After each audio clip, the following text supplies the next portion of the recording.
Once again, Christian greetings to all our beloved brothers and sisters, especially to all Shepherd's Rod believers, and most especially to our beloved brothers and sisters in the United States of America. Good evening, and may the good Lord bless you. This is episode number 2 on our subject, the daily and the sanctuary. Now, I'd like to read to us on page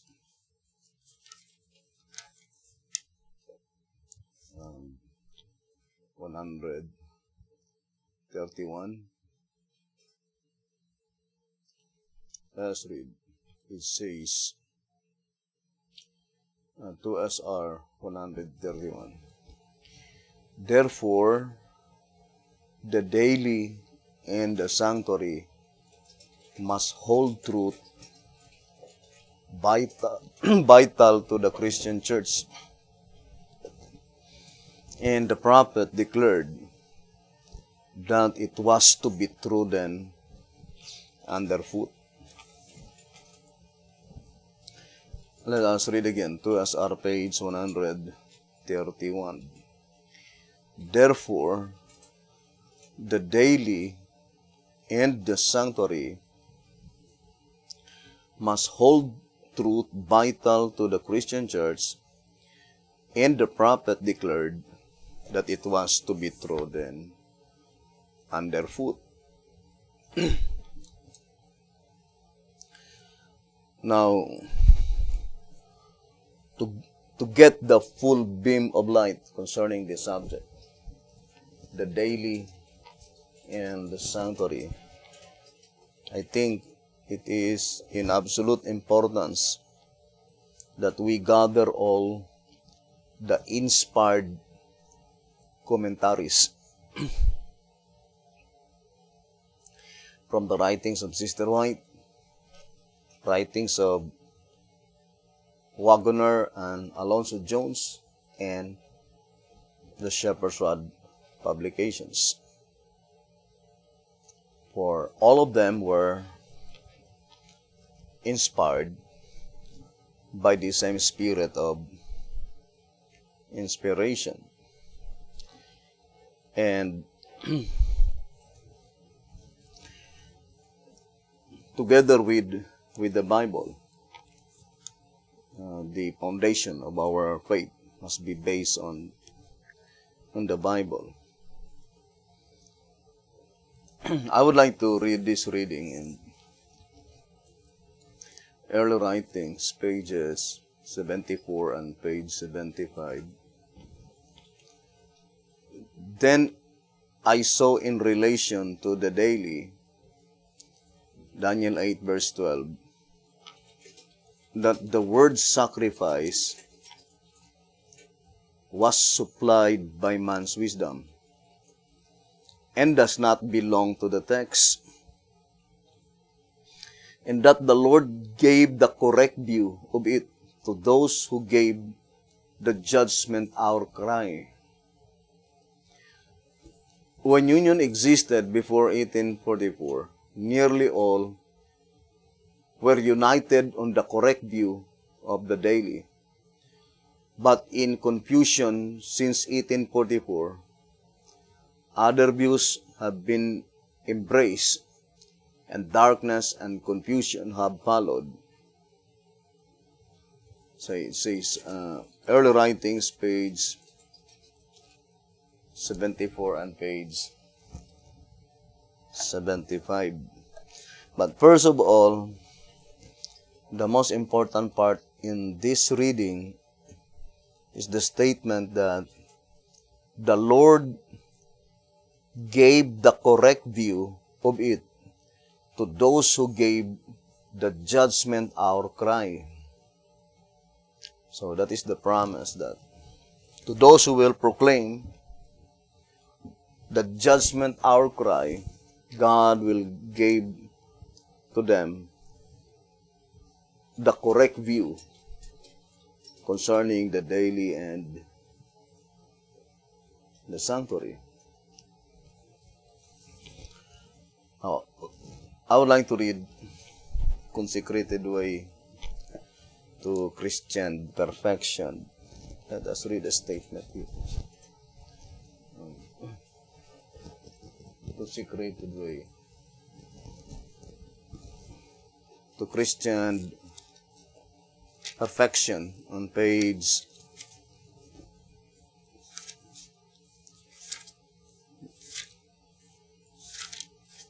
9. So this is the statement given by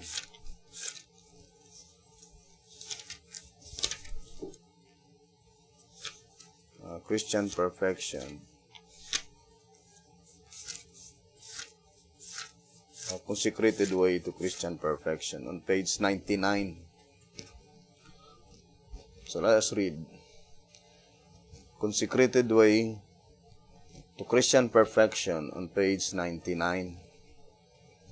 So it says here, brethren,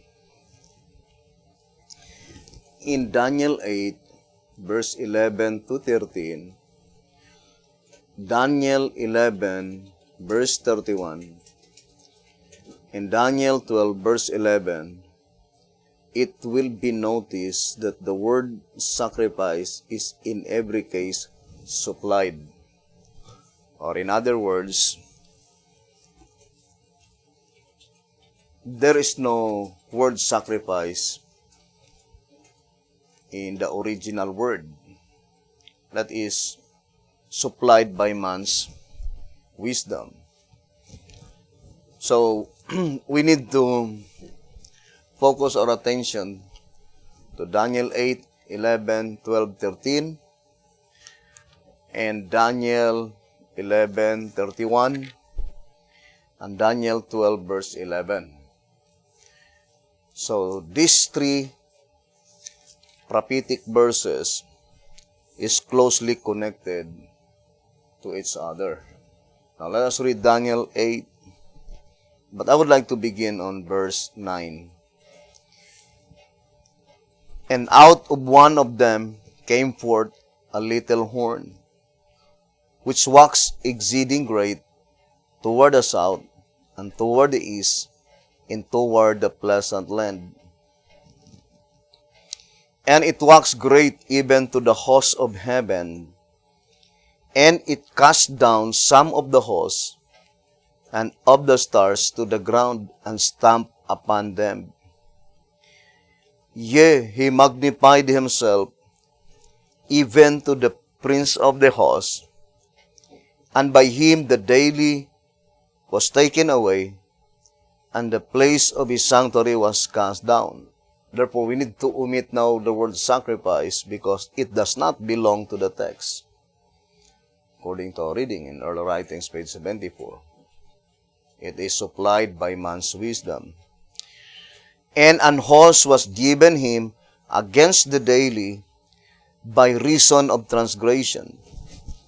And it cast down the truth to the ground, and it practiced and prospered. Then I heard one saint speaking, and another saint said unto that certain saint which spake, How long shall be the vision concerning the daily and the transgression of desolation, to give both the sanctuary and the host to be trodden underfoot?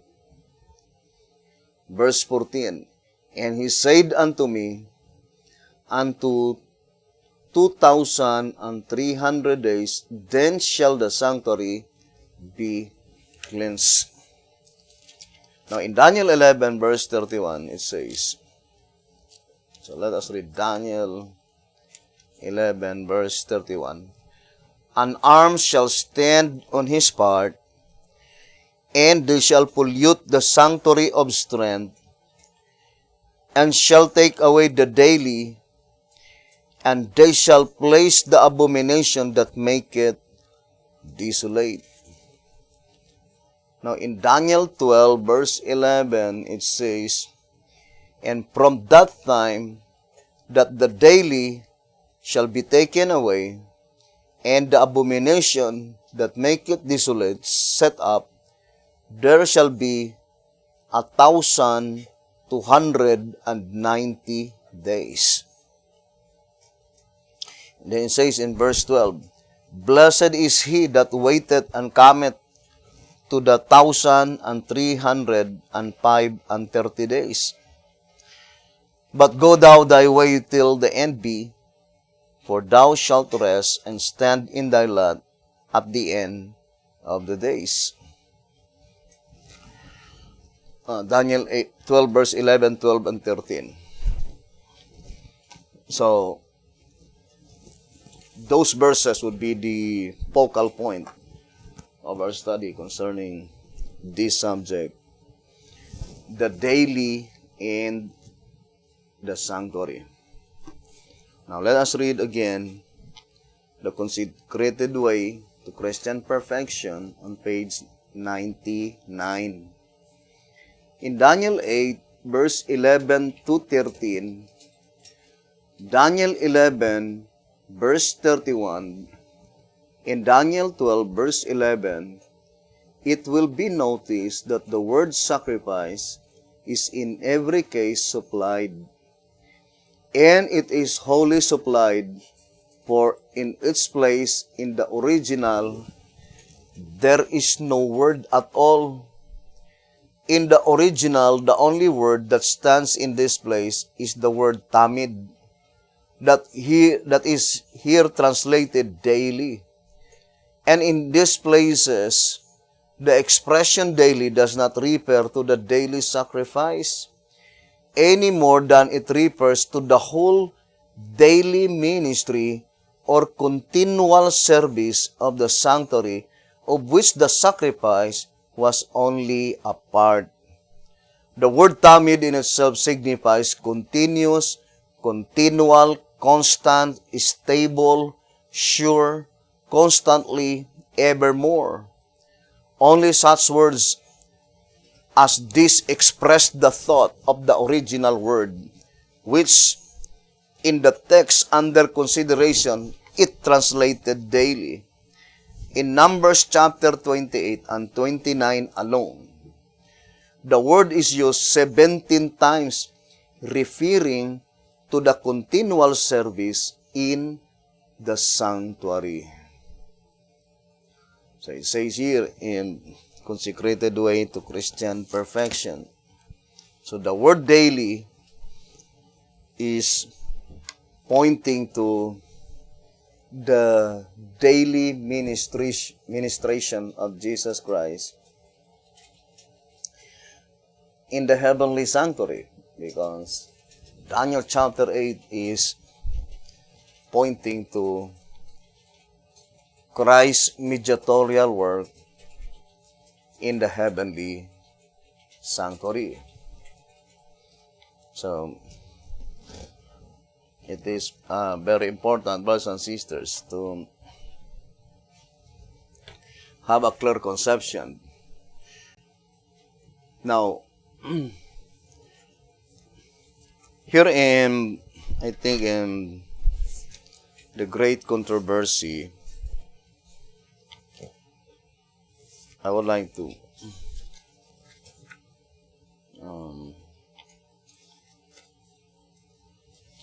let us read a statement. In the Great Controversy,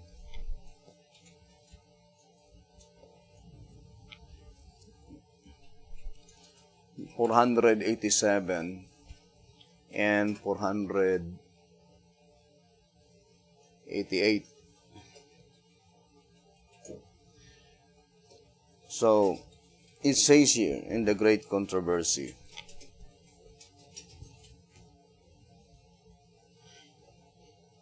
the subject of the sanctuary, the Great Controversy 487, the subject of the sanctuary and the investigative judgment should be clearly understood by the people of God, all need a knowledge for themselves of the position and work of their great high priest.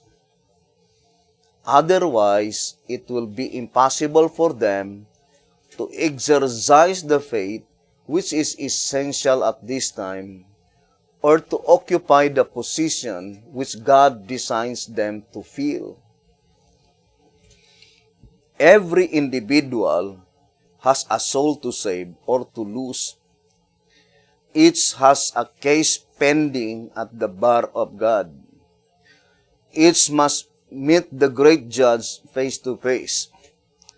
How important then that every mind contemplate often the solemn scene when the judgment shall sit and the book shall be opened, when, with Daniel, every individual must stand in his lot at the end of the days. Then in the next paragraph, in 488, the intercession of Christ in man's behalf in the sanctuary above is as essential to the plan of salvation as was his death upon the cross. By his death, he began that work which after his resurrection, he ascended to complete in heaven. We must by faith enter within the veil, whether the forerunner is for us entered. Hebrews chapter 6 verse 20. There the light from the cross, the light from the cross of Calvary is reflected. There we may gain a clearer insight into the mysteries of redemption. The salvation of man is accomplished at infinite expense to heaven. The sacrifice made is equal to the broadest demands of the broken law of God. Jesus has opened the way to the Father's throne, and through his mediation, the sincere desire of all who come to him in faith may be presented before God. The Great Controversy, page 488. And the shepherd's rod made it so plain. In 2SR page 187, it says, let us read, 2SR page 187, the seven seals and the sanctuary. In order to make a proper application of the seven seals, we must have a better understanding of the heavenly sanctuary service, its origin, and the object of its existence, as taught by the earthly sanctuary built by Moses. Hebrews chapter 8, verse 5. In the sanctuary construction and service is revealed the plan of salvation. So here the shepherd says that the entire plan of salvation is revealed in the light of the sanctuary, Christ's mediatorial work in the heavenly sanctuary. And that is why B.T. Hunter says in 1TG,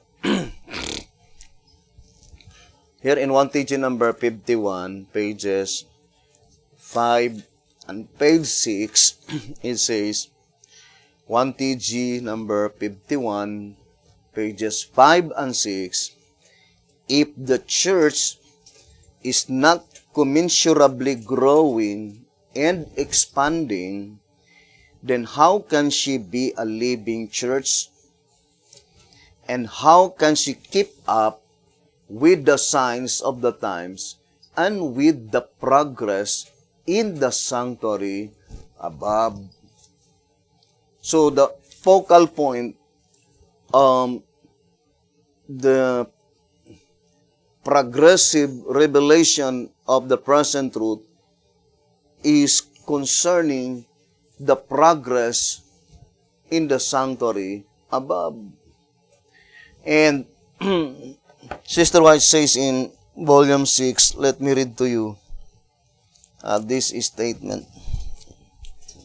Testimonies for the Church. Volume 6 on page 404. Brethren, to whom the truths of God's Word had been opened, what part will you act in the closing scenes of this world's history? Are you awake to these solemn realities? Do you realize the grand work of preparation that is going on in heaven and on earth? Volume 6, page 404. So here, the Voice of Inspiration is emphasizing that we need, brothers and sisters, to be cognizant to the occurrences that is going on in heaven as well as on the earth. Now, hoping that we will grab this great privilege, I remember the statement in 4 BC 11:39. I would like to read this one. 4 BC 11:39, it says, the vision given to Isaiah represents the condition of God's people in the last days. They are privileged to see by faith the work that is going forward in the heavenly sanctuary. I would like to read again. 4 BC 11:39. The vision given to Isaiah represents the condition of God's people in the last days. They are privileged to see by faith the work that is going forward in the heavenly sanctuary. And concerning that vision of Isaiah on chapter 6, here in 1 TG 27, page 8, let us read 1 TG 27 on page 8, brothers and sisters, the same verse, Isaiah chapter 6, and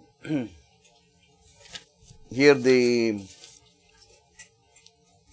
Voice of Inspiration says, let us read. Since this message announces that the great and dreadful day of the Lord is at hand, that the judgment for the living is about to begin, and since Isaiah the prophet was given a vision of the Lord's moving into his temple for this judicial work, the prophet's experiences while he was yet in vision must, therefore, represent the experience of God's servants who are to announce the day of the Lord. His experience and commission must be our experience and commission.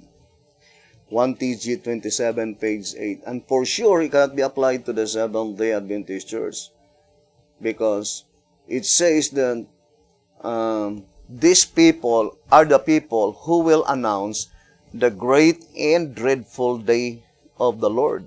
That the great and dreadful day of the Lord is at hand. That the judgment for the living is about to begin. We should not, however, forget that according to the General Conference is Special, on page 39 and page 40, it says here, General Conference is Special, pages 39 and page 40, so we see that the more we consider the subject, the more obvious becomes the truth that the third angel's message in its final phase is the judgment for the living, the harvest. Plainly then, the work of Elijah is to give light on the judgment for the living. So, it was predicted beforehand here in General Conference Special, pages 39 and page 40, that no one can give light concerning the final phase of the judgment pertaining to the three angels' messages except Elijah. He is the one who will explain the judgment for the living, brothers and sisters. Now, let us go back again to our subject concerning the daily in the sanctuary. In the writings of B.T. Hotep, brothers and sisters, B.T. Hotep focuses attention that the daily is the weekly Sabbath. Now let us read 2SR. Let us read the statement given by the shepherd's rod.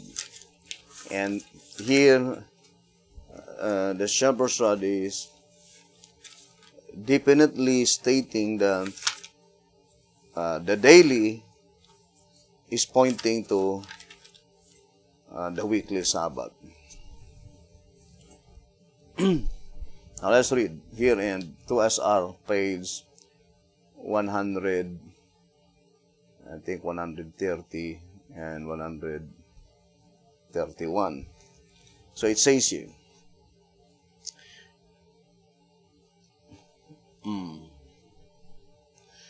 in Daniel 11, verse 31, reference is made to the same incident.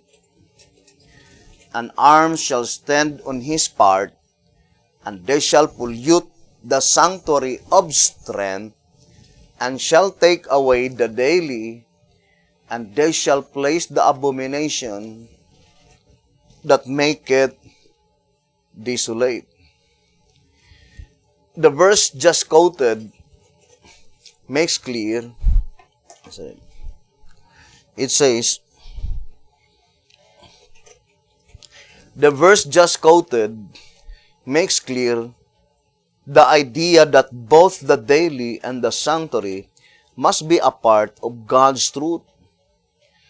This thought cannot be misconstrued without doing injury to the scripture. Note the language used, and they shall pollute the sanctuary of strength, and shall take away the daily.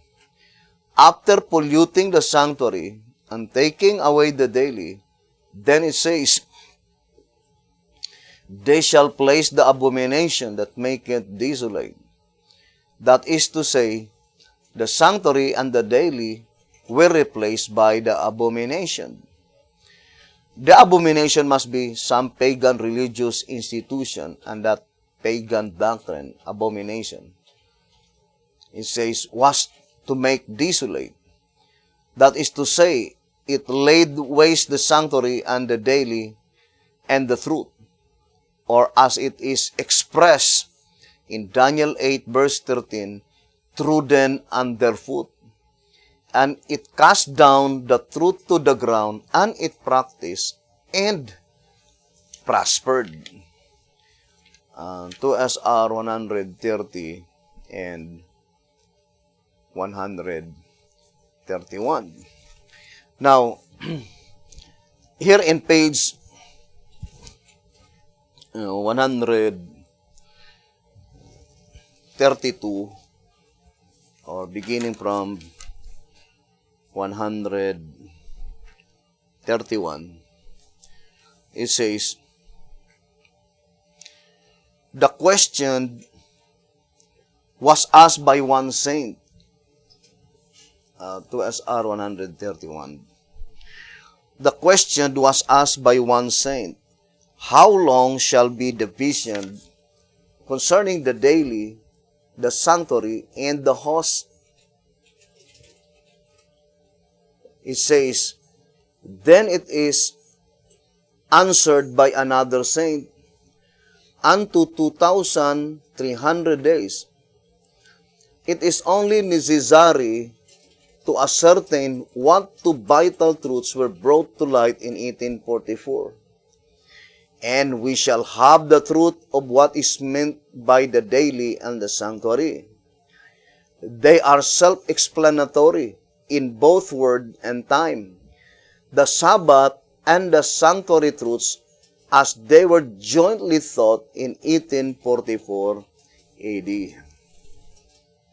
And it says, the Sabbath doctrine is the only Bible truth in the Christian dispensation that has to do with a definite day, hence it is called daily. The word daily in the Hebrew by Isaac Lucer is rendered continual. Thus, it clearly bears the evidence that the Sabbath daily doctrine is a continual and everlasting truth. So here the shepherd's rod emphasized clearly that the word daily is pointing to the fourth commandment or the Sabbath, by which, brothers and sisters, in reality, there is no contradiction at all to the statement in Consecrated Way to Christian Perfection, page 99. Now, let us now expand our understanding concerning the daily and the sanctuary.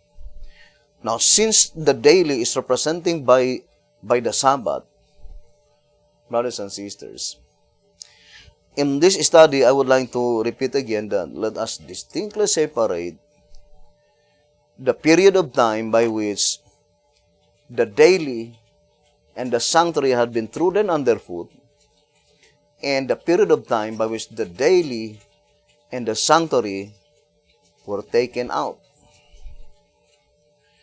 Because it is pointing to two different periods of time. The daily and the sanctuary were taken out during the Dark Ages in 538 AD. But it was trodden underfoot during the broken state of Rome, right? Now let us read again the statement in 2SR page 139. It says, 2SR page 139. The truth expressed by the daily and the sanctuary were trodden down by reason of transgression in the period of the broken state of Rome up to 508 AD. 508 AD, that is the commencement of the statement in Daniel 12 verse 11. And that is the time when the Sabbath was taken away, right? Now, for example, here in 2SR 133, it says, to ascertain the prophetic time when the seventh-day Sabbath daily and the truth sanctuary trodden underfoot and Sunday observance with its pagan priesthood set up in their stead, it would be necessary to subtract 1,335 years from 1844, which would point back to 508 AD, dealing with the Hebrew calendar.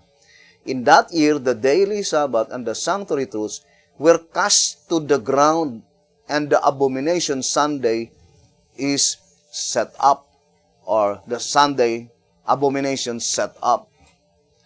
So, in 538 AD, the daily and the sanctuary had been taken away, brothers and sisters.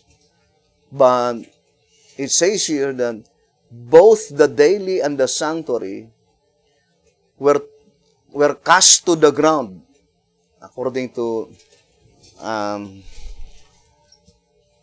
the voice of inspiration. It was cast to the ground and trodden underfoot on 508 AD, brothers and sisters. 508 AD. So, to repeat again, the broken state of Rome is the period by which the truth expressed by the daily and the sanctuary were trodden down. Now, let us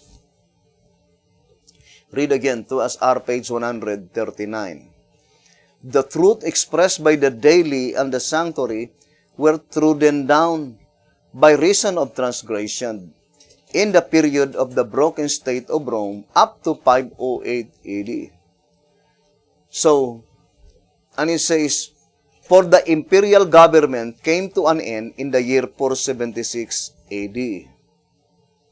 Now, if we will look at the historical event, the broken state of Rome, pointing to papal Rome, that was in 321 AD up to 508 AD. Therefore, from 321 AD to 508 AD, that is the time by which the daily and the sanctuary were trodden underfoot. But in 508 AD, that is the time that the daily and the sanctuary were cast to the ground. But in 538 AD, the daily and the sanctuary were taken away, brothers and sisters, and replaced by the abomination. Now, since we already studied several times, brothers and sisters, that in reality, the focal point of the subject of the exceeding great horn is in the third period. And concerning the exceeding great horn, brethren, it pointing to how the exceeding great horn successfully trodden underfoot the truth expressed by the daily and the sanctuary. Right? So, according to track number 3, let us go back again to the reading. In track number 3, on page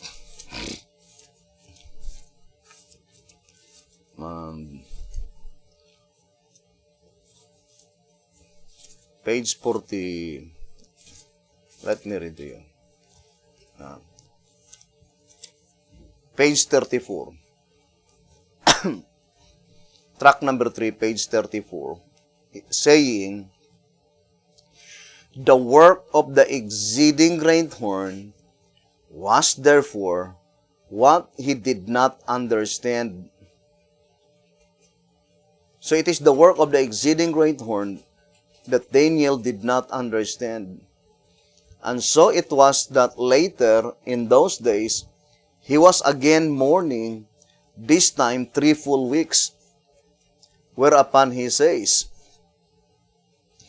I saw a certain man clothed in linen, whose loins were girded with fine gold of Ophir. Then said he unto me, now I am come to make thee understand what shall befall thy people in the latter days. For yet the vision is for many days. For at the time of the end shall be the vision. Daniel 10 verse 5, verse 12, verse 14, and Daniel 8 verse 17. The chapters 11 and 12 contain the explanation of the vision promised by the angel in chapter 10. Can be really readily recognized not only from the continuity of the angel's speech, but also from the fact that these chapters are the explanation of the vision in the 8th chapter. Now, since the explanation of the exceeding great horn in Daniel chapter 8 is found on chapter 11 and chapter 12,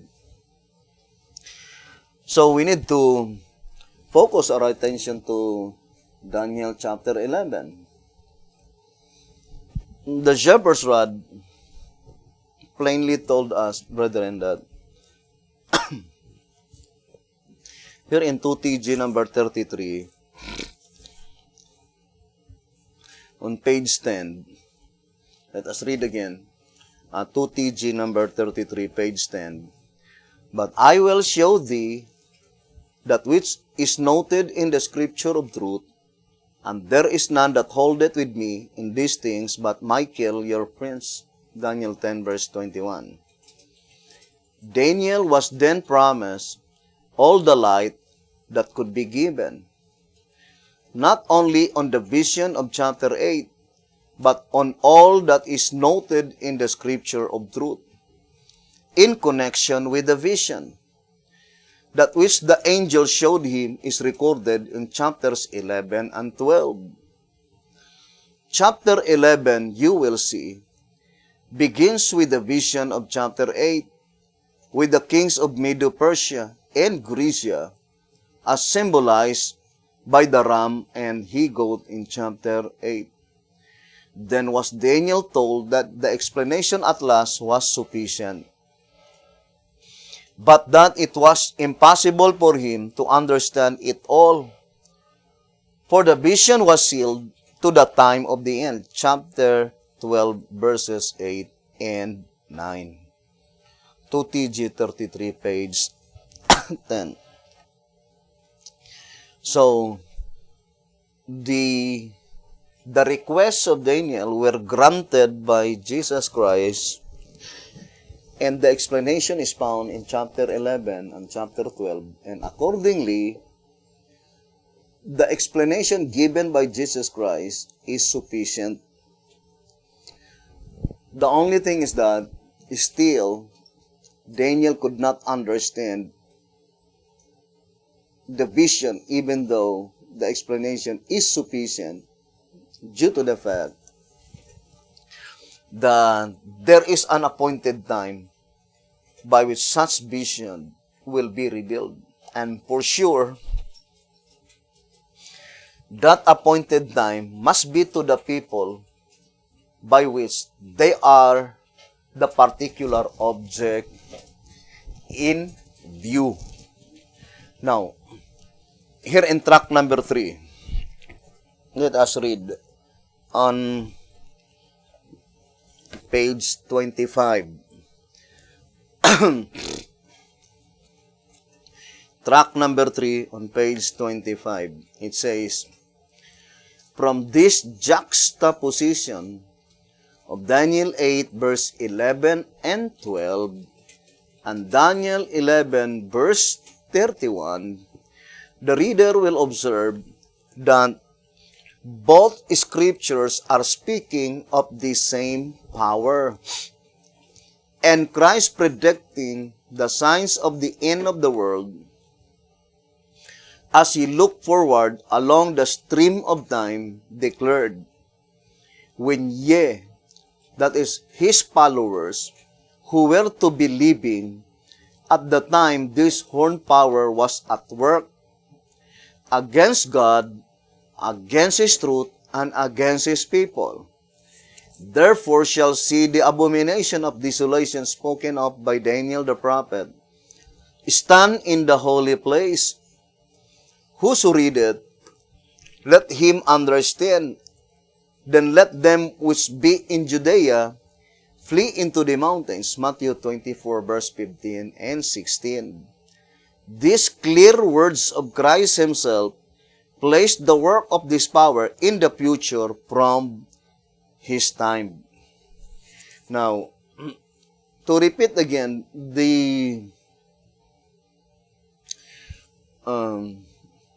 The shepherd's rod in track number 12, page 81, uses the term several centuries. Here in track number 12, page 81. Now, it says here, Daniel 11 verse 31, track number 12, page 81, that these three links of truth, the polluting of the sanctuary, the taking away of the daily, and the placing of the abomination in the prophetic chain of events brings us several centuries into the Christian era, is conclusively confirmed by Christ referring to them as in the future from the time He uttered the command. I would like to re-emphasize again that Matthew 24 verse 15 and 16, there is a divine command.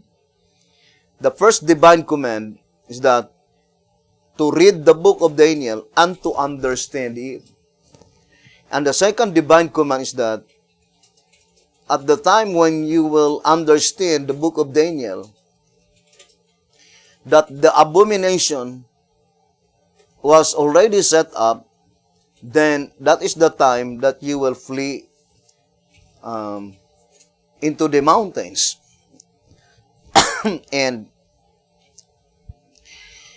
B.T. Hotep used the term several centuries into the Christian era. The word several is an adjective and it is used to indicate at least three or more than three. Therefore, the word several centuries, one century is 100 years. So if it is 3 centuries, then it must be at least 300 years from 31 AD. Therefore,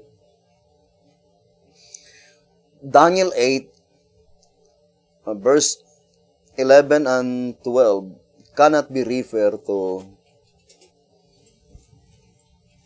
the first period of pagan Rome or the first period of exceeding great horn, which is the pagan Rome. Now, let us read track number 3 on page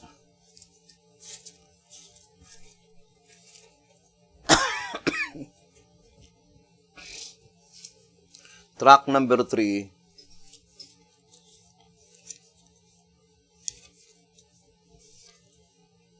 on page 36. Let's read. It says, track number 3, page 36. It is evident that in this chapter, the angel is explaining in detail the vision which was shown to Daniel in the 8th chapter, and that Daniel 8 verse 11 and 12 is parallel in time with Daniel 11 verse 31. A comparison of both scriptures as found on page 25 makes clear that the 11th chapter is an explanation in particular of the power that is projected by the exceeding great horn of the 8th chapter. Also, it makes clear that the sanctuary spoken of in Daniel 8 verse 11 cannot be anything or cannot be any other than God's sanctuary. For on the one hand, a hidden structure can never be of strength, and or on the other hand, be polluted when it has never been cleaned. And moreover, never does the Bible call it a sanctuary. And finally, it says, and finally, the very fact that the sanctuary in Jerusalem was neither polluted nor cleansed in the manner described by the angel but was left desolate and was ultimately destroyed. Daniel 9 verse 26 puts the riveting evidence to the proof that neither the polluting nor the cleansing took place in the Old Testament era. Now, the statement, brothers and sisters, the sanctuary in Jerusalem had not been polluted nor cleansed in the manner described by the angel in Daniel 8, verse 13 and 14, but was left desolate and was ultimately destroyed, plainly telling us that that is not how the sanctuary in Daniel 8, 11 to 12 had been trodden underfoot. Brothers and sisters, and the only one that give more explanation in this portion is Apostle Paul.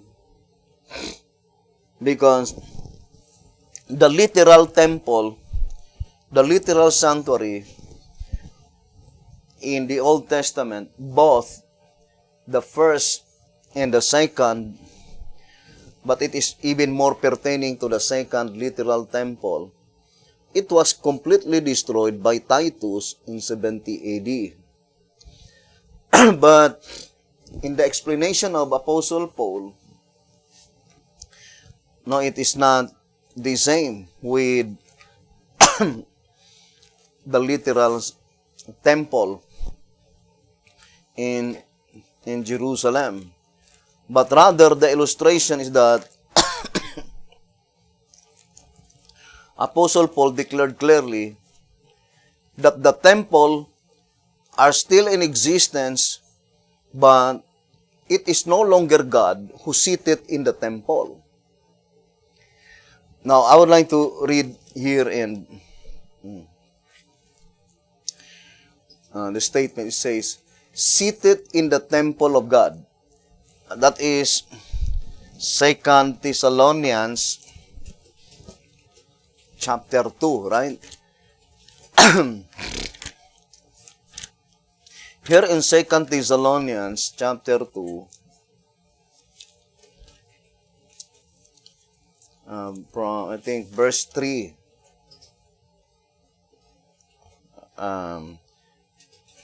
verse 3 and 4, let no man deceive you by any means, for that day shall not come, except there come a falling away first, and that man of sin be revealed, the son of perdition, who opposeth and exalteth himself above all that is called God, or that is worship, so that he as God seated in the temple of God, showing himself that he is God. 2 Thessalonians chapter 2, verse 3 and verse 4. And it says here, let's read, written by Alonzo Jones. It says, seated in the temple of God, that is in the Christian church. Seated in the temple of God, that is in the Christian church. Now, what Christian church by which here the voice of inspiration says that it is Satan who already sitting in that temple. So the voice of inspiration plainly declared that the one who seated in the temple of God, that is in the Christian church. Now, let us go back to the exceeding great horn. Here in track number 3, on page 39, let us read, brethren. It says, and as the great horn of the he-goat is symbolical of the Roman world in its three periods, pagan, ecclesiastical, and Protestant, also as in its second period, it threw the truth and the host underfoot and polluted the sanctuary by bringing in the abominations while it practiced and prospered. Daniel 8 verse 12. The 2,300-day period accordingly extends beyond the fall of ecclesiastical Rome and reaches into the Protestant period.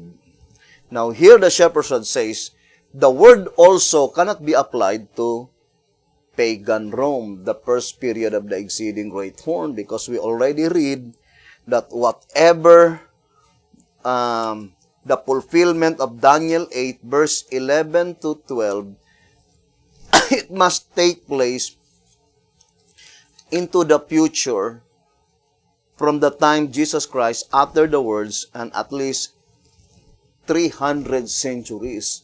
So it can be applied only during the Dark Ages. And during the Dark Ages, the temple in Jerusalem were already destroyed in 70 AD.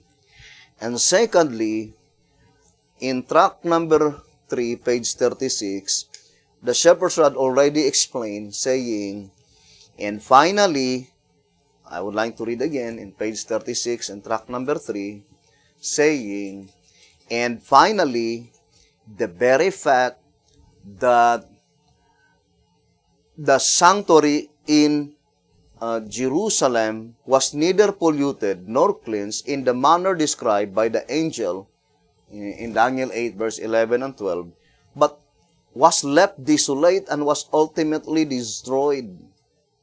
Daniel 9 verse 26 puts the riveting evidence to the proof that neither the polluting nor the cleansing took place in the Old Testament era. Or the Shepherd's Rod is plainly telling us, brothers and sisters, that Daniel 8, 11, and 12, no, it cannot be referred to the temple in Jerusalem because it was neither polluted by the description given by the angel in Daniel 8, verse 11 and verse 12. So the word also must be pointing to the last period of the exceeding great horn in the Protestant period. As a matter of fact, brothers and sisters, it is the particular object in view. The first reason is that if it is applied during the Dark Ages, then, brothers and sisters, they are not benefited by the book of Daniel because they have no understanding. Here in 2SR page 111, let us read again the statement in 2SR page 111. It says, the book of Daniel and the book of Revelation were written especially for the generation living at the time of the end, and not so much for the Roman world. They had no understanding of the writings that pertain to the last days, and thus could not have profited by them. 2SR page 111. And not only that, the Shepherd's Rod declared clearly that the understanding was not given to them. Here in 2TG number 7, page 3, Daniel was told to shut and seal the book, even to the time of the end. The book, therefore, was not for the understanding of the people before the time of the end. So the understanding was not given to them. And how could they obey the divine command to understand the book, brothers and sisters, while the understanding was not given to them? And again here in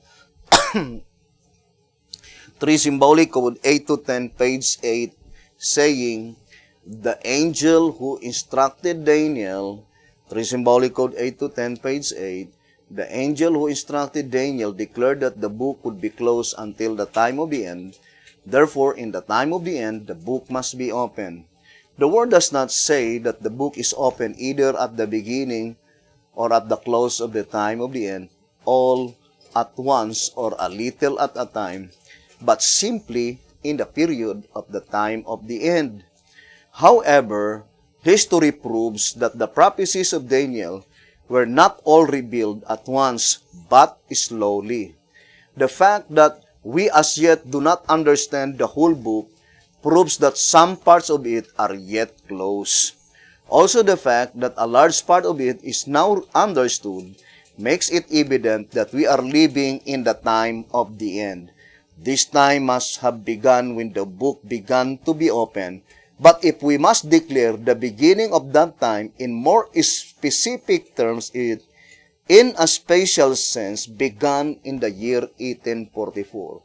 The time of the end is the period just before the end of the world. Now, here the Shepherd's Rod says that in more specific terms, 3 Symbolic Code 8 to 10, page 8, the time of the end began in the year 1844. And at the same time, the Shepherd's Rod declared clearly, brothers and sisters, that there are still some portion in the book of Daniel by which it was not yet given the understanding to B.T. Hotep.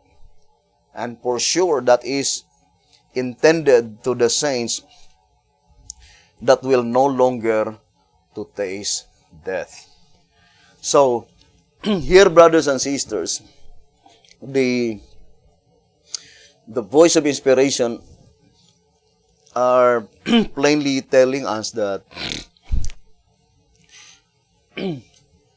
the subject concerning the daily and the sanctuary that had been trodden underfoot by the exceeding great horn. I would like to read again in tract number 3, page 25. It says, from this juxtaposition of Daniel 8:11 and 12 and Daniel 11:31, the reader will observe that both scriptures are speaking of the same power. And Christ, predicting the signs of the end of the world, as he looked forward along the stream of time, declared, when ye, his followers, who were to be living at the time that this horn power was at work against God, against his truth and his people, therefore shall see the abomination of desolation spoken of by Daniel the prophet, stand in the holy place. Whoso readeth, let him understand. Then let them which be in Judea flee into the mountains. Matthew 24, verse 15 and 16. These clear words of Christ himself placed the work of this power in the future from his time. But I would like to focus the statement. It points forward to the followers of Jesus who were to be living at the time when this horn power was at work against God and against his truth and against his people. That the divine command must be implicitly obeyed, brothers and sisters. And it cannot be applied during the dark ages. Yes, the horn power is at work against God, against his truth, and against his people during the dark ages of religion. But the absolute fact is that there is no possibility that they could obey such divine injunction that those who read it, the book of Daniel, must understand. While it is God himself who decreed that such book will never be understood, not until the time of the end, by which the time of the end, in more specific terms, began in the year 1844. Now, brothers and sisters, to repeat again, the voice of inspiration is plainly telling us that no, the way the sanctuary had been destroyed is not the same the way the sanctuary or the temple in Jerusalem had been destroyed. Because in the explanation of Apostle Paul, the sanctuary, the temple, remain intact. And it is spiritual destruction because the people is bowing before the throne, not knowing that it is no longer God who is sitting in the temple, but rather it is Lucifer. It is the devil, brothers and sisters. I remember in the vision of Sister White, brothers and sisters, it is concerning, let me see if I could find that statement, by which the prophet says,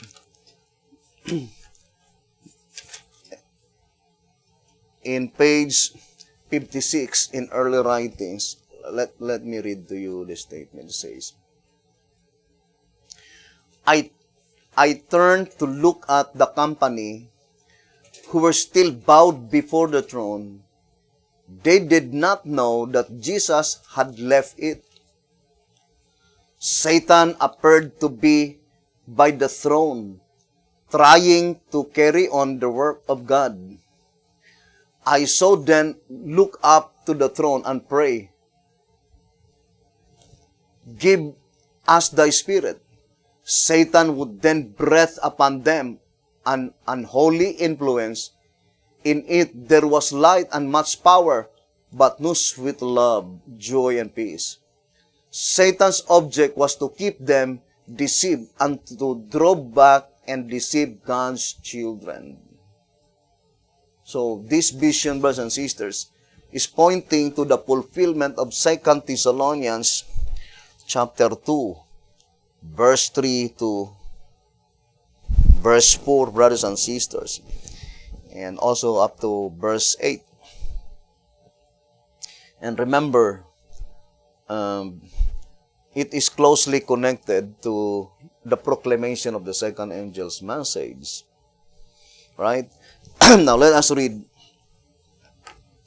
the great controversy. Here in the great controversy, 390. Let us read 390, and you can read the entire page, brothers and sisters. And the subject is, of course, Babylon. And we know the king of Babylon is Satan, right? I think that is in the Great Controversy, page 600. Is it 660? Saying that the king of Babylon is Satan. It says, to God's people, the captivity of Satan will bring gladness and rejoicing. Says the prophet, it shall come to pass in the day that Jehovah shall give thee rest from thy sorrow, and from thy trouble, and from thy hard service wherein thou hast made to serve, that thou shalt take up this parable against the king of Babylon, here representing Satan. So the king of Babylon is represented by Satan, brothers and sisters. Not only Babylon, because that is in Isaiah 14, but as well as the prince of Tyrus, also represented by Satan in Ezekiel 28, verse 2 to verse 10. Now, let us read. So, what is the difference between Tyrus and Tyre and Babylon? Here in 11 Symbolic Code, number 7, page 15 and 16. But I would like to begin on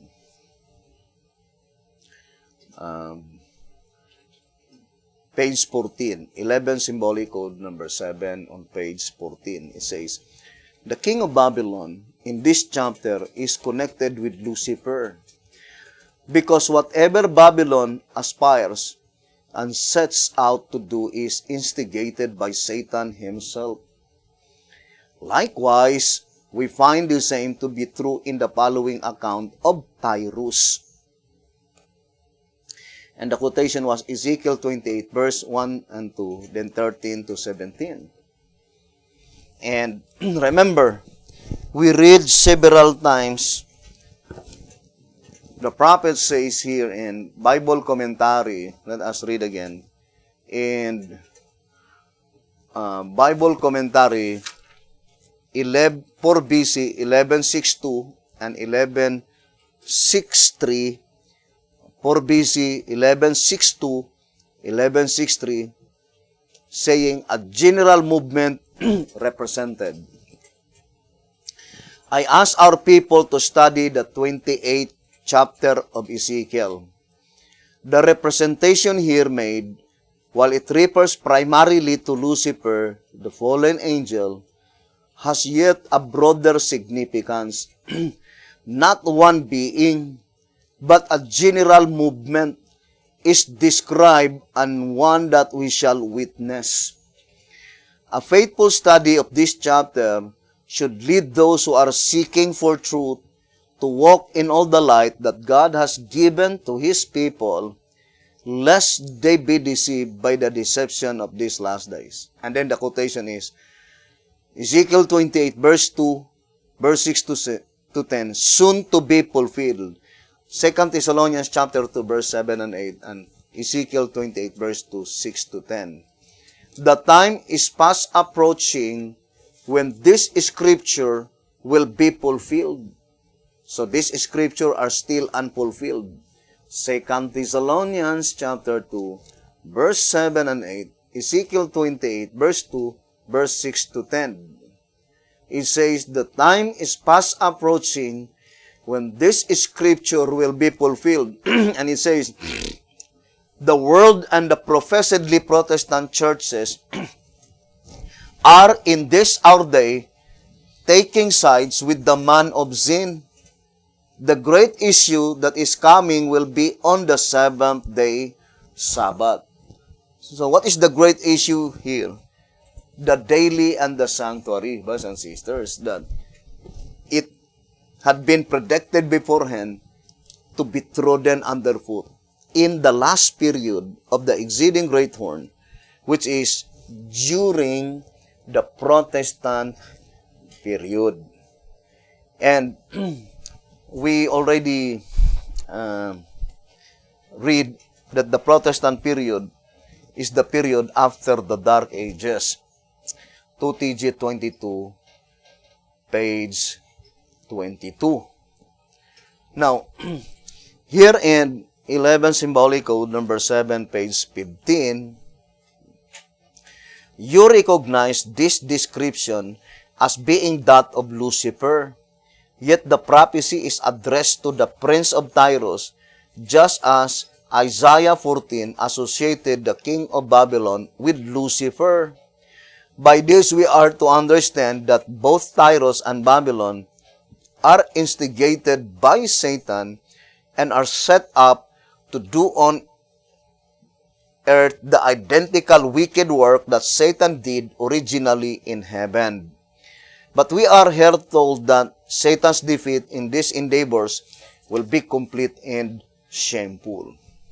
11 Symbolic Code number 7, page 15 and 16. But concerning the defeat of Lucifer or Satan, we will discuss that on the subject, the woman and the red dragon.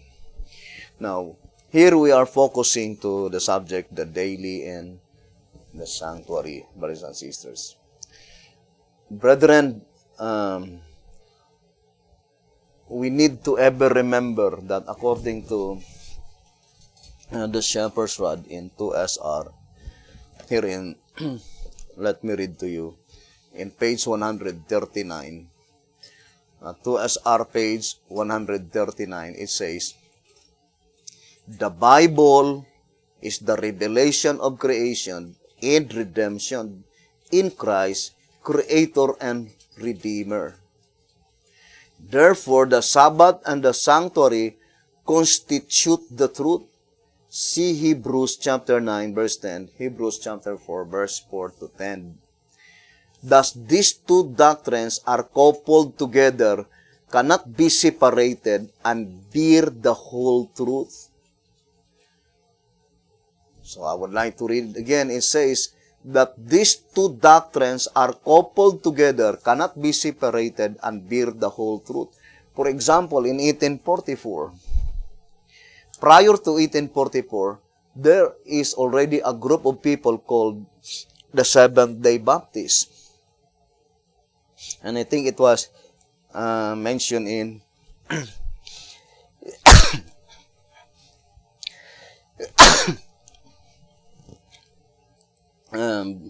mentioned in 1SR Packet Edition. Let us read in 1SR Packet Edition on page,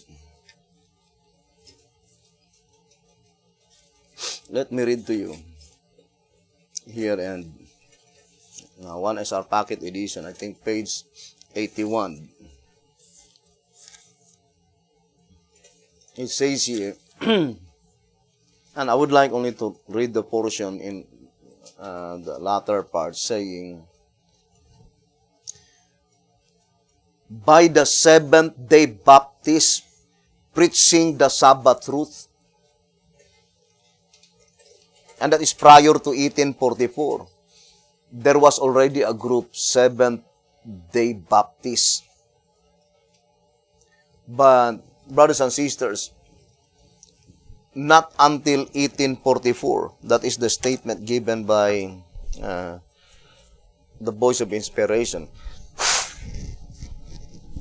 Let us read again in 2SR page 100, I think 133. It says here in 2SR page 132 as well as 133.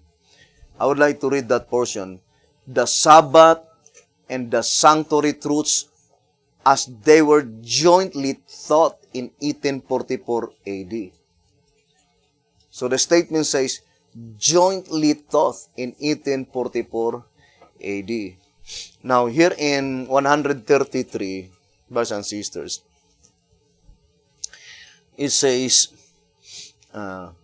this unquestionable evidence proves that the movement that arose in 1844 is God's true church and divinely predicted. Hence, it clears up the widespread confusion in Christendom as to which denomination has the truth for the present time. It also weeds out all the rest as false, for it is the only movement that has the truth of the sanctuary. So the only movement that has the truth of the sanctuary, yes, there are many group of people keeping the Sabbath. For example, the Jewish people, they were Sabbath keepers ever since. But, brothers and sisters, the true church of God, I would like to go back again to that statement. According to the Shepherd's Rod, in 2SR page 261, it says here, 2SR page 261, to John was shown the true spiritual church of God in all ages in a symbol of a woman. So, the only way that you could recognize that that is the true church of God, it was symbolized by God through the symbolization in the vision of John, symbolized by a woman. Now, how do you recognize that that is the woman, brothers and sisters? Now, God gave us the exact description of the woman according to 2SR page 268. It says, let us read again. The foregoing explanation answers one of our questions. The Protestant churches which were raised up before the woman returned from the wilderness were in total darkness concerning the sanctuary service. Therefore, they are not represented by the woman or by the temple. For as we stated before, the typical temples represents both sections of the church with two divine laws, namely the moral and ceremonial. Thus, the woman represents a church that keep the commandments of God, which is the moral law, and have the testimony of Jesus Christ, ceremonial law, or the plan of salvation revealed in the light of the spirit of prophecy. Now, we already enumerated one by one that as far as the Bible is thus concerned, there are only 10 candlesticks recorded in the Bible, stated in 2SR 284, right? That according to 2SR 284, brothers and sisters, Revelation 11 verse 3, that is pertaining to the two churches. The first one is the Jewish church and the second is the Apostolic church. Now let us read 2SR 284. Thus we have a candlestick for each of the two sections of God's church while the scriptures were being written.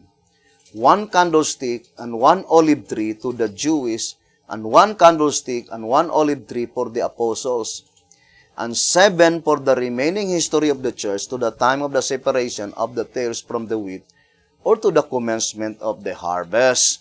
Thus the candlestick, the church in Zechariah's vision, is the tent denoting a universal church, depicting the living church that shall unite with all the saints since the world began, which will join with the church of the entire universe of God. This candlestick in Zechariah's vision is a glorious one, which in comparison, all others stand as nothing, in perfect harmony with the second temple, which in comparison the first stood as nothing. 2SR 284. Therefore, in that paragraph, it was enumerated one by one, the 10 candlesticks recorded in the Bible. First, Revelation 11 verse 3. 2 candlesticks. The first one is the Jewish church, and the second is the Apostolic church. And then, Revelation 1 verse 20, 7 candlesticks, right? Ephesus, Smyrna, Pergamos, Thyatira, Sardis, Philadelphia, and Laodicea. And then, the last is the golden candlestick in Zechariah chapter 4. Now, among these 10 candlesticks, among the 10 candlesticks, only 5 of them are called by God as the woman. Or in other words, by which unto them, God gave them the knowledge concerning the Sabbath and the sanctuary truth, brothers and sisters. Now, the first one is the Jewish church, right? Unto them bestowed the daily and the sanctuary. But the absolute fact is that, as far as history is thus concerned, the Sabbath and the sanctuary truth had been trodden underfoot in the period of the exceeding great horn, first period, pagan Rome, after Malachi died, brothers and sisters. Although they were still resting on the same day, the Sabbath, seventh day, which is called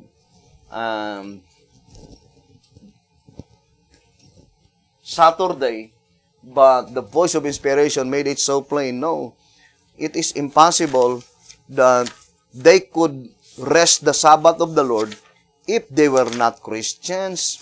Now let us read here in the written by Elite Wagoner, the 3 Sabbaths. Now let me read to you the statement. Here it says, it is absolutely impossible for one who is not a Christian to keep the Lord's Sabbath. For as we have seen, God's rest comes only from His perfect work, which is found only in Christ. We which believes do enter into rest. Therefore, no Jew, so-called, as distinguished from a believer in Christ, keeps the Sabbath of the Lord, even though he apparently rests on the seventh day of the week. His rest is his own rest and not the rest of the Lord. And it says, do you see the difference? The Jewish Sabbath falls on the same day of the week as the Sabbath of the Lord, but it is not by any means the same thing. It represents only the man himself and his own work. Instead of being the sign of justification by faith in the work of the Lord, it is the sign of self-righteousness, as indicated by the question which the Jews asked of Jesus. What shall we do that we might work the works of God? They counted their own works equal to God's works. Their obedience was not the obedience of faith, but only of form. And Apostle Paul himself declared clearly that the Jewish people had not been able to enter the rest of the Lord, although they were Sabbath keepers, right? Here in Hebrews chapter 3 and also chapter 4, it says, I would like to read verse 18, Hebrews chapter 3 verse 18, and to whom swear he that they should not enter into his rest, but to them that believe not. So we see that they could not enter in because of unbelief. So, here in Hebrews chapter 3 and chapter 4, also explained by Elite Wagoner, brothers and sisters, it doesn't mean that you are resting on the seventh day, which is the Saturday, you already enter the Lord's rest or the Sabbath of the Lord. And that's what it means by trodden underfoot. And it is first pointing to the time when Malachi died. The Sabbath had been perverted, although they were continually resting on Saturday, but it was already trodden underfoot, as well as the sanctuary, brothers and sisters. According to early writings, if the Jewish people, brothers and sisters, I would like to read here in page 259 and 260 in early writings, I was pointed back to the proclamation of the first advent of Christ. John was sent in the spirit and power of Elijah to prepare the way for Jesus. Those who rejected the testimony of John were not benefited by the teaching of Jesus. Their opposition to the message that foretold his coming placed them where they could not readily receive the strongest evidence that he was the Messiah. Satan led on those who rejected the message of John to go still further to reject and crucify Christ. In doing this, they placed themselves where they could not receive the blessings on the day of Pentecost, which would have taught them the way into the heavenly sanctuary. The rending of the veil of the temple showed that the Jewish sacrifices and ordinances would no longer be received.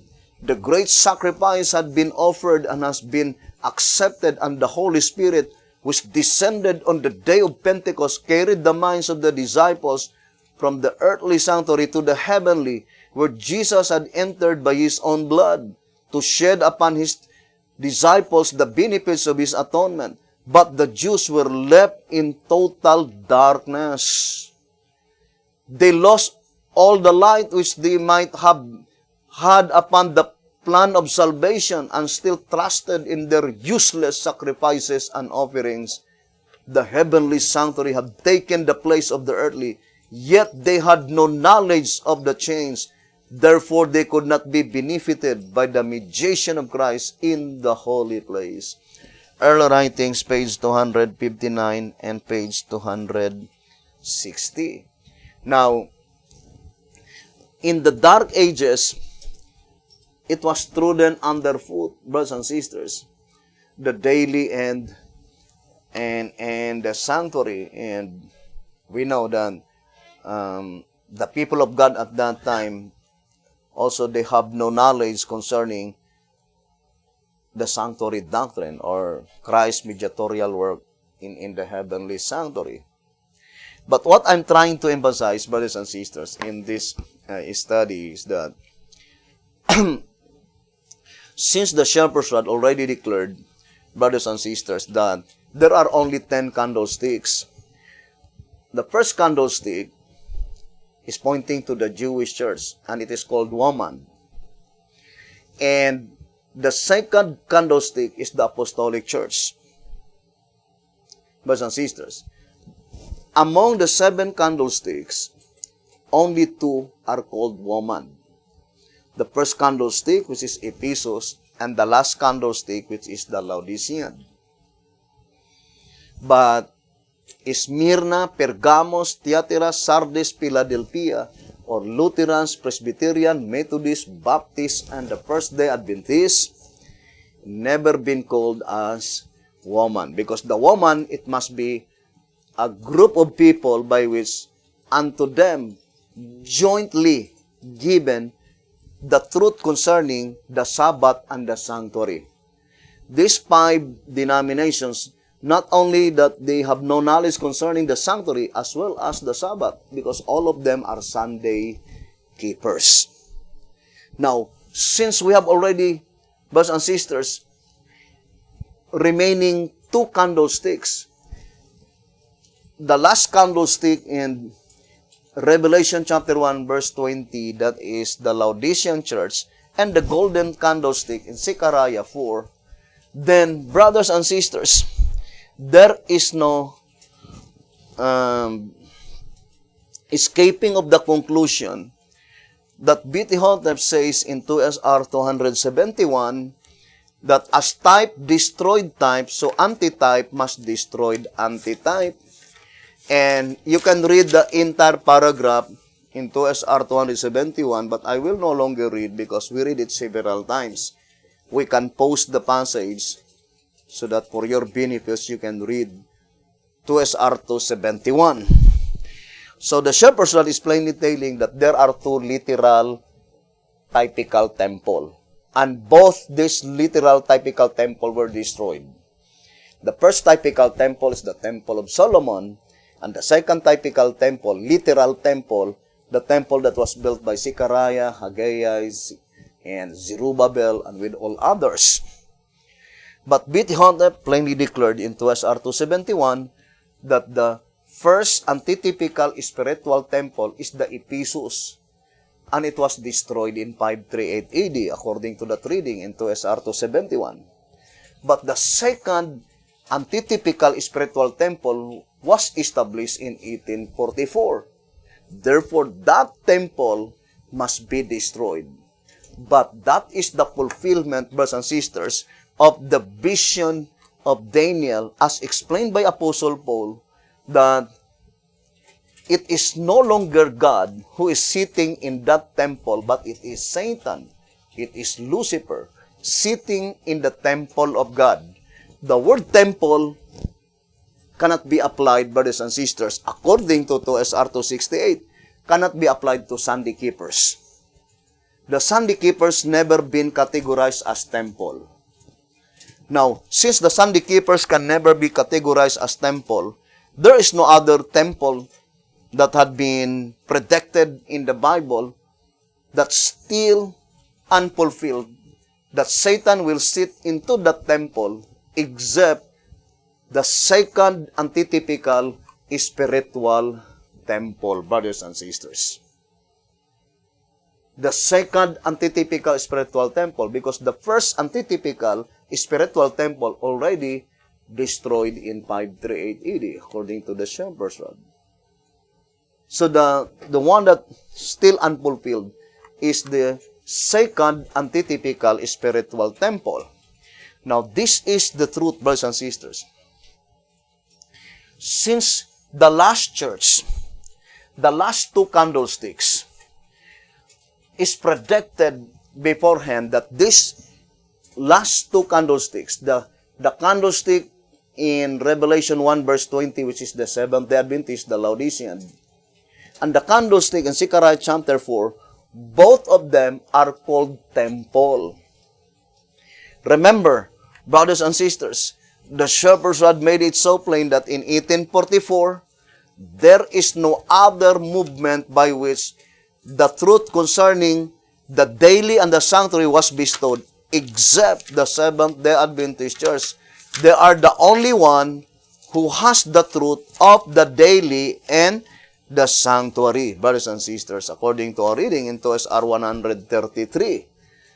Now, how about the 11th hour church, brothers and sisters? For sure, they must be the only church by which God bestowed unto them the daily and the sanctuary. And all others, the same with the statement in TOSR 133, all others by which the daily and the sanctuary cannot be found, cannot be the predicted woman recorded in the Bible, brothers and sisters. Revelation 12:17, the last generation of men. Now, let me read to you TOSR. Here in TOSR, I would like to read the question in TOSR page 266. It says, the time for building the antitypical temple church. TOSR 266. The time for building the antitypical temple church. And we know that the one who will build this antitypical temple, it is Jesus Christ, the branch, right? In Zechariah chapter 6. Now, I would like to read this reading. The question before us is, TOSR 266, the question before us is, when will the antitype meet its perfect fulfillment? So that is the question. When will the antitype meet its perfect fulfillment? Now, it could not be the perfect fulfillment, brothers and sisters, the temple that was built in 1844, because that temple will be destroyed. We are now studying the last antitypical spiritual temple by which it will never be destroyed. What temple, what antitypical temple that was not destroyed? The Apostolic Church. The Apostolic Church, brothers and sisters, represented by the second candlestick in Revelation 11:3, and is called the house, the typical house of David. Or in other words, the early Christian church is divided into two sections. The Apostolic Church and the Ephesus.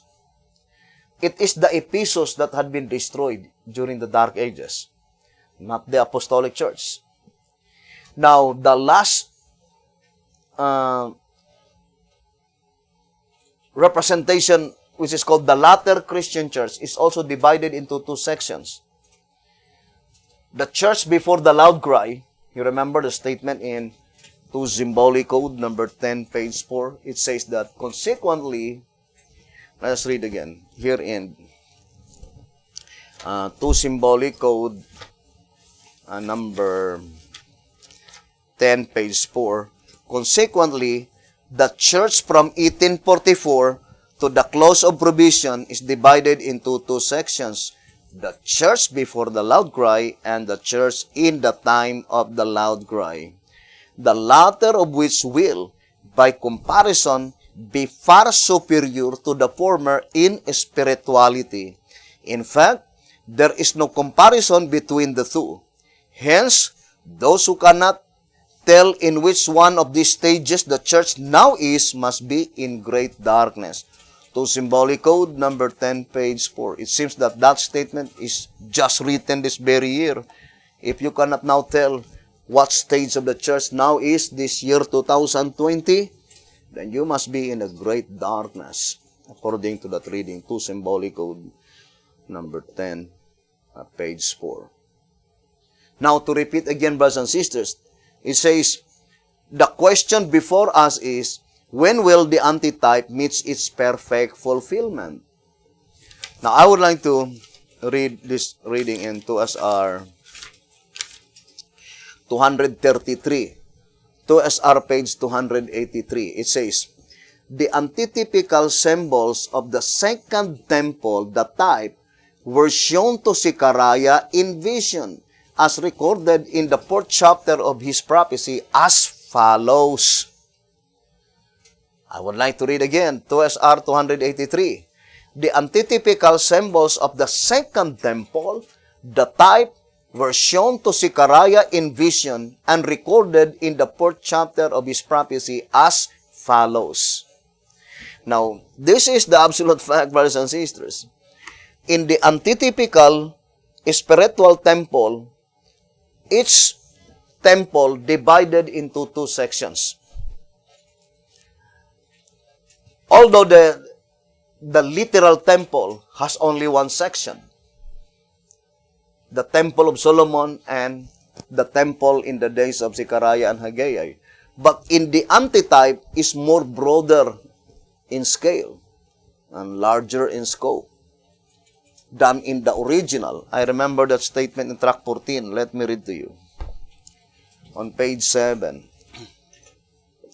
Here in track number 14, on page 6, all of these counterparts then are but another scriptural intimation and confirmation of the age-old truth that history repeats itself and on a much broader scale than in the original. The original is the type, and the particular object in view is the antitype, according to 1SR, page 226.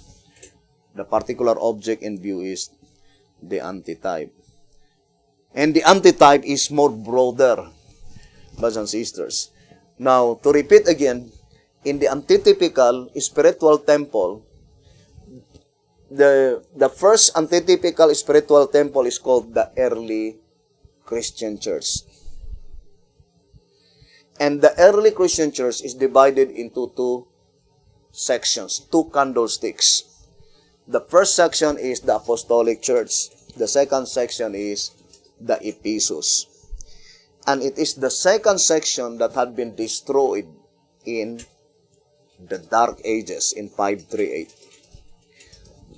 The same with the antitypical, the second antitypical spiritual temple, divided into 2 sections, 2 candlesticks. The first section of the latter Christian church is the Laodicean, the last candlestick in Revelation chapter 1 verse 20. But the second section is the golden candlestick in Zechariah chapter 4.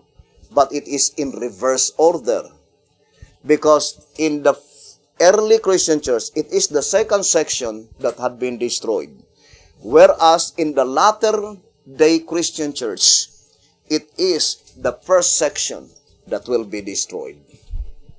Now, here, brothers and sisters, the statement given by the shepherd's rod in 2SR 261, it says, brothers and sisters, that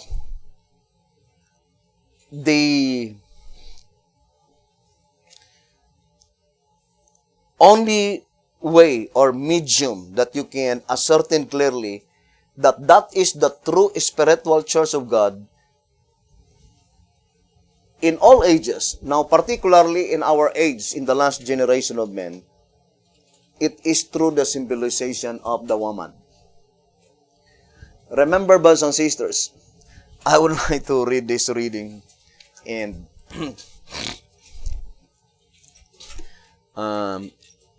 the statement in the old symbolic code. I would like to read to you again. This reading, it says, for symbolic code 10 to 12, page 2. For symbolic code 10 to 12, page 2. It says, the church in prophecy,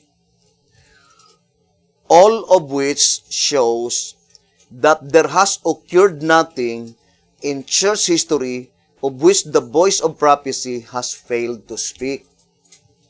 Now, I would like to read again. It says, all of which shows that there has occurred nothing in church history of which the voice of prophecy has failed to speak. occurred nothing.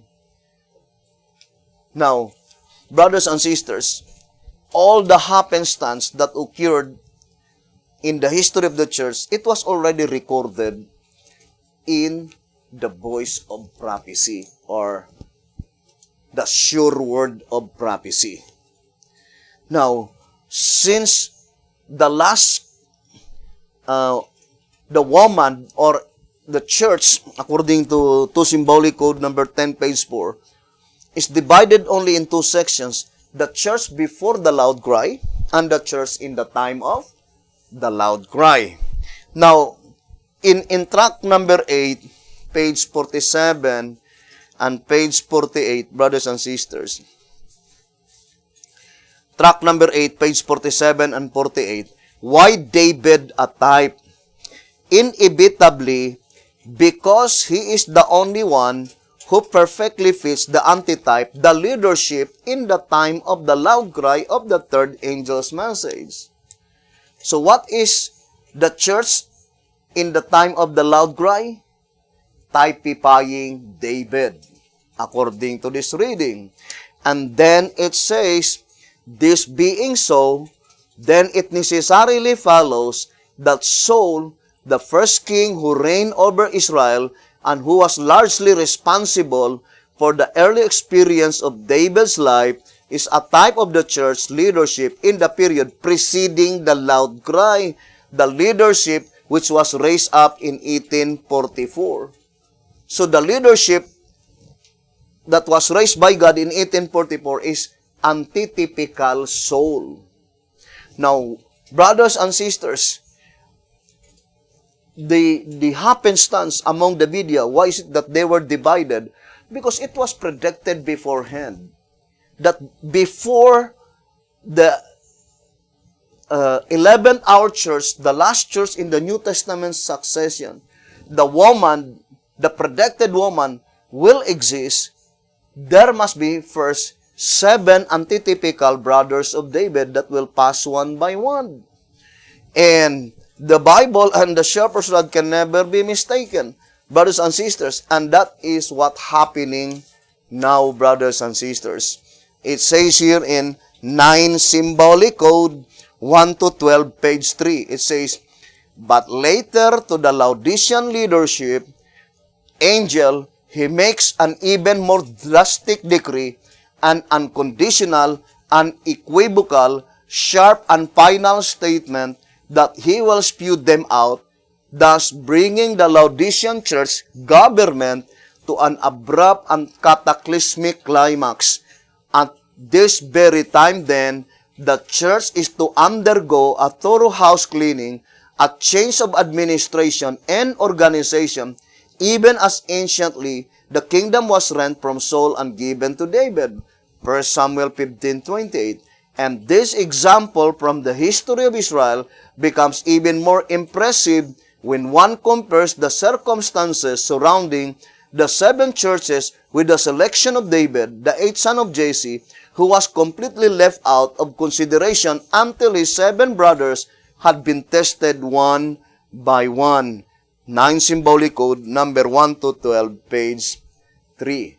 So there must be antitypical 7 brothers of David, brothers and sisters. Now, of course, if there are 7 antitypical brothers of David, there must be antitypical Jesse as the father, the 7 antitypical brothers of David.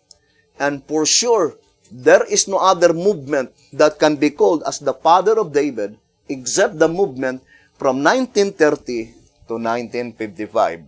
The movement of Beti Hotep from 1930 to 1955 stand as the antitypical Jesse, the father of David. And that movement is not a church, it is just an association. Therefore, the statement in 4 symbolic code 10 to 12, page 3 can never be mistaken, brothers and sisters, that nothing occurred in the church history by which the voice of prophecy has failed to speak. Now, brothers and sisters, how could we be able to ascertain clearly that that is the woman among the Bedia. I would like to say among the Bedia. That is the eighth church in the New Testament succession. The same.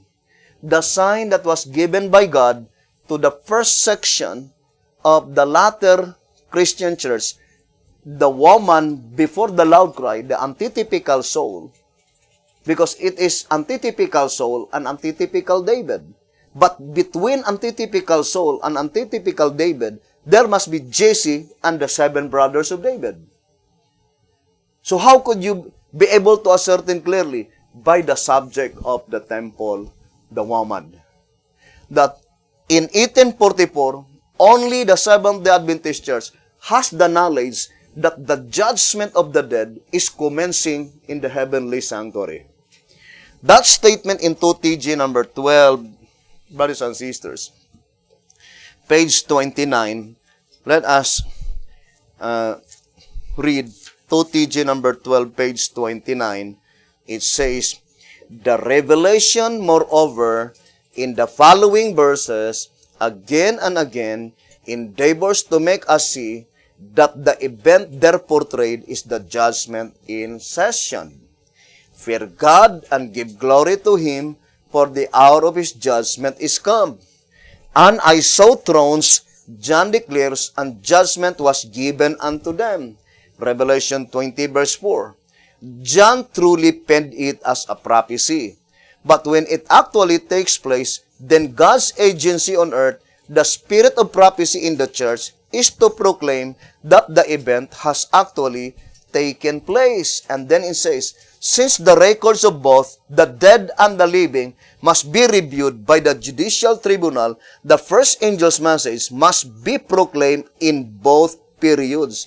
In the period of the judgment of the dead, and by a loud cry in the period of the judgment of the living. Now, what God's agency that proclaimed that the message of the judgment of the dead is in progress, brothers and sisters? That is the Seventh-day Adventist Church with the prophetic gift among them, which is Sister White. Now, let me read to you in the Old Symbolic Code. Here in the Old Symbolic Code, it says here, let us read the statement given by the Voice of Inspiration. 3 Symbolic Code number 2, page 2. 3 Symbolic Code number 2, page 2. Everyone, 3 Symbolic Code number 2, page 2. Everyone who takes an active part in proclaiming the message of the investigative judgment becomes, by this very fact, not only a Seventh-day Adventist, but also a member of the Laodicean Church, the very name of which Laodicea signifies her work, which is that of making known to the world that the judgment is in session. So it says, brothers and sisters, while this is a high and exalted privilege and one that ought to cause anyone to be willing to make any kind of a sacrifice, yet we find some of the most startling denunciations against these people, most highly favored of all who have ever lived upon this earth.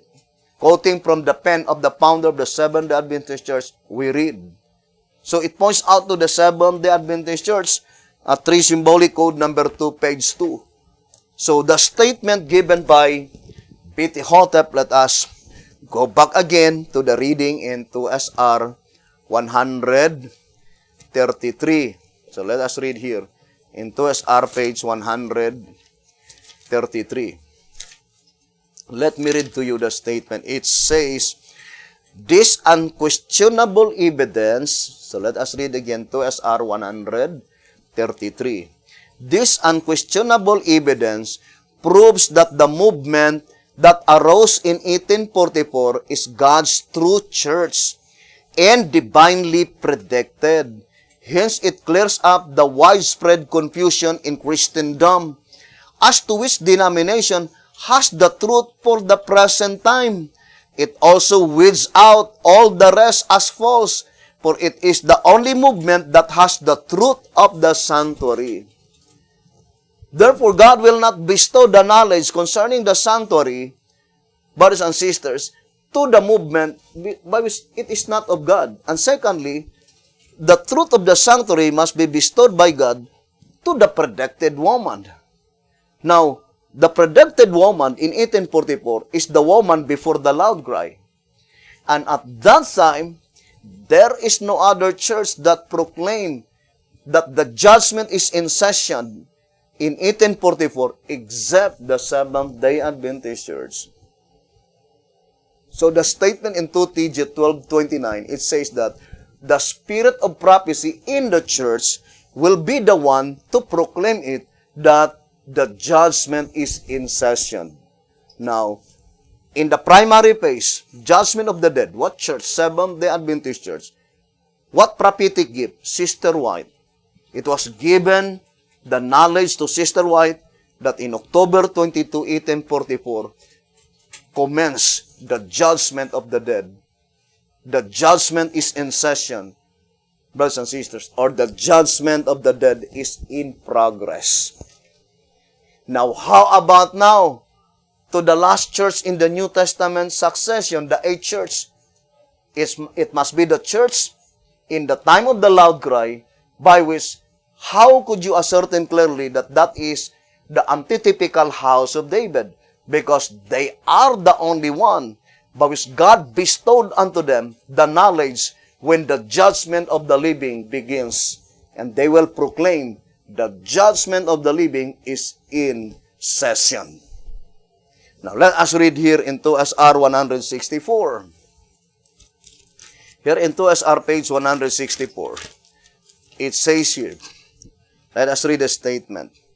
When the judgment opened in 1844, as previously explained, the investigation began with the dead, and when that part of the work is finished, then commences the judgment of the living.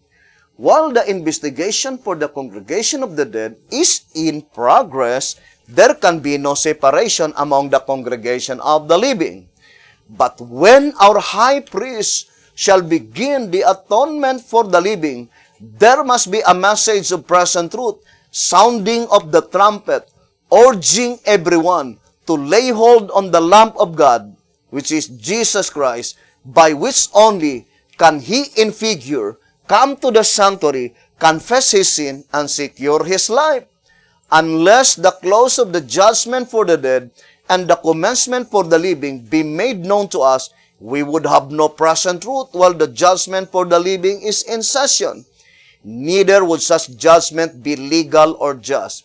He who fails to respond to the heavenly summons will be left without the seal or covering of God, and therefore must be cut off from among his people as prefigured by the services in the typical Day of Atonement. 2SR page 164.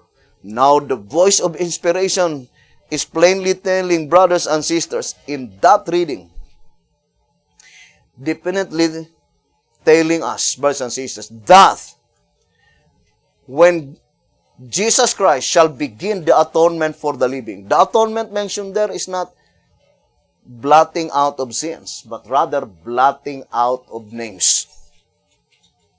That when the atonement for the living begins, there must be a message of present truth. So that present truth, brothers and sisters, was not given by God to Pete-Hotep. And that is the present truth that will be bestowed by God to the last church in the New Testament succession, the house of David. Brothers and sisters, what is the present truth to the church before the loud cry? It is concerning the judgment of the dead. They had been given the privilege to understand that the judgment of the dead is in session. But here the church, the last church in the New Testament succession, the antitypical house of David, brothers and sisters, that in this church, God bestowed unto them the knowledge when the judgment for the dead will close and the judgment for the living begins. Because when the judgment for the living begins, indicates that the judgment for the dead is already closed. Because the judgment for the living will not begin not until the judgment for the dead will close. Or in other words, according to 2 TJ 12:29, that when the judgment actually begins, the spirit of prophecy, God's agency on earth, will be the one to proclaim it. And since there are two phases of judgment, there are also two classes of church. The church before the loud cry, that is the church during the judgment of the dead, and the church in the time of the loud cry, that is the church in the judgment of the living. But the loud cry mentioned there is not referring to the loud cry to the great multitude, but rather to the very commencement of the loud cry, which is the sealing of the 144,000. Now here it says in tract number 1, page 20, saying, since the purification or the sealing came at the commencement of the loud cry, as we have already seen, the 144,000 are therefore the first fruits, the first to be sealed. And in 2SR 171, this is the statement, brothers and sisters, 2SR page 171. Let me read to you. It says, the sealing of the 144,000 is at the closing of the judgment of the dead and at the beginning of the judgment of the living. Or in other words, the sealing of the 144,000 is the beginning of the judgment of the living. 2SR page 171. And how do you know that the judgment of the living begins? That knowledge will be bestowed to the house of David, the 8th church in the New Testament succession. And since that knowledge was already bestowed by God unto us, for certain, for sure, the period allotted for the 7 antitypical brothers of David already ended, brothers and sisters. Now, let me read to you here in 1 TG number 45. 1 TG number 45. On page, I think, page 12. 1 TG number 45, page 12. It says, the mighty Esau's and the unpretentious Jacob's. To repeat again, brothers and sisters, this Esau could not be the Seventh-day Adventist Church. No, the Seventh-day Adventist Church is not called Esau. The Seventh-day Adventist Church is called Edom. Edom means those who break the health reform. And that is the Seventh-day Adventist Church. So it is reverse order. Because the proper arrangement in the Old Testament, Esau to Edom. But now Edom to Esau. Reverse order. What does it mean by Esau? Brothers and sisters, now, I would like to go back again to the reading and so that we could understand. Here in 1SR page 60, it says, change of names. Or in other words, change of names meaning pointing to two periods of time. The typical Laodicean, which is represented by antitypical soul. Now let us read here in 1SR page 60. Both Esau and Jacob represent two sinful classes. Esau by the color of his skin, and Jacob by his name. The names of both were changed. Jacob because he coveted something worthwhile. Esau because of lust. Jacob's name meant deceiver. The name Esau in Hebrew, Heri, which symbolically would be honored, as previously explained, means he that finishes. Note the remarkable meaning of the name, signifying the class given the privilege to finish the work. In Revelation 3, verse 14 to 16, we read. So it points out to the angel of Laodicea. Now, who are they, the angel of Laodicea mentioned here, by which they have been given the privilege to finish the work? It cannot be the Seventh-day Adventist Church, because the shepherd's rod is very plain in 2 TG 15:6. 2 TG 15:6, it says, the Seventh-day Adventist Church, therefore, will not finish the work. there was no divine commission given to them to finish the work. And if you will read White House Recruiter, pages 22 and page 23, to all truth seeker, you can see that the group of people that was given the privilege to finish the work is the 11th hour movement. 1SR, page 68, Answerer number 1, page 68, who are they? The Davidian. It says here in Answerer number 1, page 68, it says, indeed, in the very nature of the case, the 11th hour movement must triumph, for being the last, the one to garner in the harvest, then should it fail, everyone in the world today would forever remain lost. Double, therefore, are the reasons that the Lord purposes it to stand. Thus, the Davidians had been called to the kingdom for such a time as this. Who are they? The 11th hour movement, pointing to the Davidian. But the fact is, Davidian is divided into 3 phases. First, the Davidian represented by antitypical Jesse. That is from 1930 to 1955. The Davidian represented by the 7 antitypical brothers of David. And the Davidian, which is the last David, the 8th son. The last church in the New Testament succession. And brothers and sisters, it is God. The author of the truth is God. It says in 11 Symbolic Code 3, page 5, present truth comes only from God.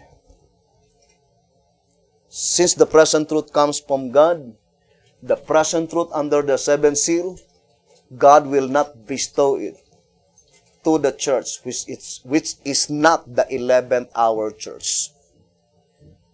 Brothers and sisters, you can claim, but you cannot prove.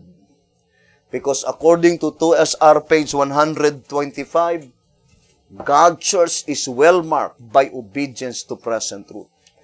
Brothers and sisters, only by the present truth. Here in 2SR page 125, God has never had more than one movement in existence at a time, and it could not be otherwise now, for Christ cannot be divided. God's church is well marked in every generation by obedience to present truth. 2SR 125. Now, let me read to you again 1TG 45, page 12. We are to study the 66th chapter of Isaiah. In this chapter, the Lord speaks to 2 groups of servants. You see, 2 groups of servants. The servants up to the cleansing of the sanctuary, Daniel 8:14, up to the judgment for the living, the purification of the church. Who are they? The servants by which their boundary line is the commencement of the judgment for the living. It is Esau, because that is the title. And who are they, the Esau mentioned here? The Esau, the leadership, the angel of Laodicea, that have been given the privilege to finish the work. It is not the typical Laodicea. It is the antitypical, the Davidian. Therefore, these 7 antitypical brothers of David, they have been given the chance, supposed to be, that one of them, if they have been faithful, they will be given the privilege to finish the work. But the fact is that, brothers and sisters, the mere fact that it was predicted beforehand that it is David saying, why David a type? In track number 8, page 47 and 48, showing that the 7 antitypical brothers of David failed. Number 7 indicates completeness. Now here in 1TG 45, page 12, it says, and it could not be pointing to the Seventh-day Adventist leadership because they were already rejected in 1930, according to 2 Symbolic Code number 10, page 6. And in 1930, that is not the commencement of the judgment for the living. But the servants mentioned here must be pointing to the antitypical 7 brothers of David, by which their boundary line is only up to the commencement of the judgment for the living. It says here, we are to study the 66th chapter of Isaiah. In this chapter, the Lord speaks to 2 groups of servants the service up to the cleansing of the sanctuary, Daniel 8:14, up to the judgment for the living, the purification of the church. And if God did not bestow unto them the knowledge concerning when the judgment for the living will begin, then for sure, they are not the church, because it is the church, God's agency on earth, the church, with the prophetic gift among them, they will be the one to proclaim throughout the whole world the judgment of the living is in session. And that is why B.T. Hotep says, unless or except the knowledge when the judgment for the dead and the commencement for the living be made known unto you, your claim is fraud. It is spurious. There is no truth in it. Because the only group of people the church predicted beforehand, there are only two churches. The first one is the church, Seventh-day Adventist Church, bestowed unto them the knowledge, the commencement of the judgment of the dead. And the last church, the knowledge of the commencement of the judgment of the living, brothers and sisters. And we will continue this subject, and hoping the good Lord will bless you. Thank you very much for listening and viewing this program. Have a wonderful evening.